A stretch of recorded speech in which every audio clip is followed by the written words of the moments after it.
Viewers আসসালামু আলাইকুম। আজকে আপনাদেরকে দেখাবো মাত্র ৩টি উপকরণ দিয়ে কিভাবে পারফেক্ট ছানা মিষ্টি বানাতে হয়।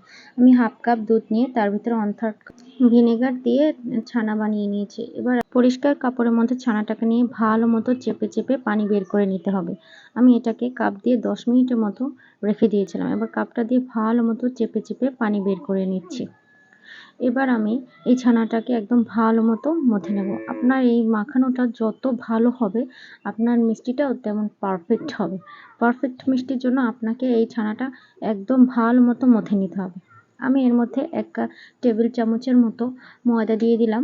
এবার একটা ছোট লেচি কেটে গোল শেপ দিয়ে নিয়েছি। আপনারা আপনাদের ইচ্ছা মতো শেপ দিতে পারেন। আমি ফাঁকে 1 কাপ চিনি দিয়ে শিরা বানিয়ে মিষ্টিটা দিয়ে 20 মিনিটের মতো জাল করে নিয়েছি। দেখুন একদম সফট এবং জুসি হয়েছে মিষ্টিটা, একদম পারফেক্ট মিষ্টি। আমার মিষ্টির এই রেসিপিটা ভালো লাগলে লাইক এবং শেয়ার করুন।